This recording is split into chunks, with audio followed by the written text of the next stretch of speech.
No one at the packed hospital lobby noticed the little girl at first, barefoot, trembling, clutching a torn backpack to her chest, but the billionaire did. Alexander Reed, the man who negotiated billion-dollar deals without blinking, froze when the girl suddenly ran toward him, and grabbed his hand with desperate force. "Please, sir," she whispered, breath shaking, "can you pretend to be my dad?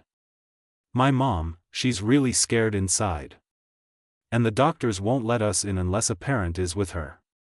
Her tiny fingers trembled against his, her eyes, wide, frightened, innocent, held a plea no billionaire could ignore. In that second, Alexander's world, controlled and calculated, cracked open. This wasn't business, this was something far deeper, and what happened next would change not only the girl's life, but his own in ways no one expected. Alexander Reed lived his life with precision, every minute scheduled.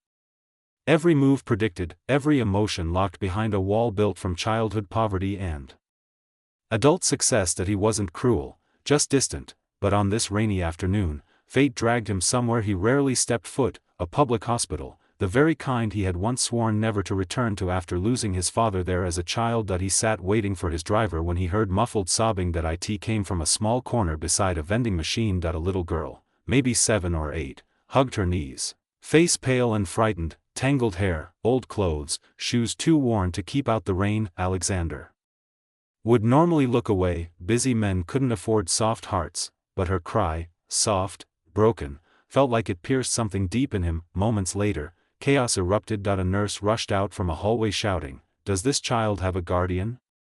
We need a parent with the mother for consent." The girl shot up, terrified. That was when she saw him. Before he could react, she bolted toward Alexander and yanked his hand. Her fingers were tiny, but her desperation was enormous. "Please, come with me," she stammered. "The doctors won't treat her unless they think she's not alone." Alexander blinked, stunned. "Your dad? Where is he?" Her lips trembled. "Never had one."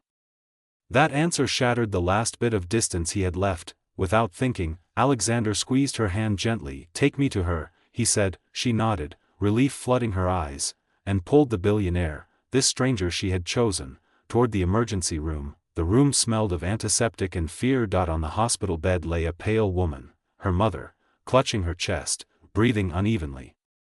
When she saw Alexander enter with her daughter, her eyes widened in shock. "Who is?" But she didn't finish. The girl rushed to her side. "Mommy, I found someone. He's nice. He said he'd help."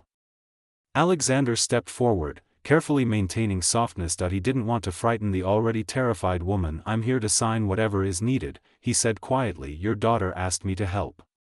Confusion flickered through the mother's weak eyes. "Why?" she whispered. "We're strangers." Alexander swallowed. He didn't know how to explain the pull he felt the moment the little girl grabbed him. Maybe it was his father's memory, maybe it was that this girl reminded him of himself, alone, scared, fighting a world too big, because no one should go through this alone. He answered simply. The mother's eyes glistened, a mix of fear, gratitude, and disbelief. The nurse handed him forms. "Sir, we need a guardian signature to proceed." "Are you her father?" Alexander hesitated. Before he could answer, the little girl squeezed his arm, whispering, "Please, just for today." Her voice cracked like glass. Alexander breathed in slowly. "No," he said, "I'm not her father." The nurse frowned. The mother looked down, ashamed, but then Alexander continued, "But today, I will stand as if I am."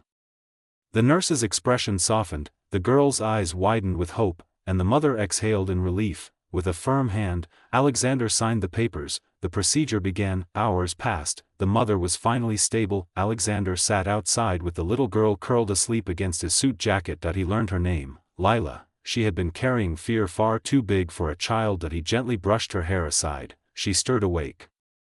"Is mommy okay?" she whispered. "She will be," he assured. Tears filled her eyes. This time relieved. Slowly, she confessed the truth. "My mom works 2 jobs. She gets dizzy a lot. She doesn't tell me because she's scared I'll worry. I heard her fall today. She couldn't breathe." Lila's voice was trembling so much that Alexander placed a steady hand on her shoulder. "And what about school?" he asked softly. She looked down. "I go sometimes, when mom feels strong enough to drop me off." But I stay with her mostly. She says I'm all she has. Alexander felt something tighten in his chest. Lila looked up. I didn't mean to choose you. I just saw you and I thought maybe you looked like someone who wouldn't leave. Those words tore through every wall Alexander had ever built, that he had spent a lifetime leaving people before they could leave him, and now, a small child saw him as someone who stayed. That he didn't know whether to feel honored or heartbroken. Suddenly, the doctor arrived. She wants to see you, he said. Alexander blinked. Me. He followed the doctor into the quiet room. The mother's eyes found him instantly. You didn't have to do this, she whispered. I know. You could have walked away. I know. Why didn't you? Alexander looked at her, really looked. I think, maybe I was meant to be here today. Her lips trembled. Thank you escaped her eyes long before it reached her mouth. The next day, the mother was ready for release. Though still weak, Alexander stayed. Lila never let go of his sleeve. At the exit, the mother turned to him with hesitation. We can take it from here, she said, grateful but shy. Alexander shook his head gently. You shouldn't go home yet. You need rest. Real rest. She looked embarrassed. We can't afford. You don't have to, he interrupted softly. I'll arrange everything. A safe place. Food. Help. Whatever you need. Her eyes widened. Why are you doing this? She breathed. He thought for a long moment. I spent years thinking success meant standing alone, but yesterday, your daughter showed me what real strength looks like. He glanced at Lila. This little girl fought the world for you. All she needed was one person to stand with her. I want to be that person. The mother's tears slipped silently down her cheeks. Lila hugged him, tiny arms squeezing with enormous love. Does this mean, she whispered shyly, you'll stay? Alexander's throat tightened. For the first time in his adult life, he let his heart answer before his mind. Yes, he said, I'm not going anywhere. That day wasn't about charity. It wasn't about wealth. It wasn't about pretending to be a father. It was about something far more powerful. A broken billionaire learning what it means to care. A little girl discovering what it feels like to be safe, and a mother realizing she wasn't as alone in the world as she thought.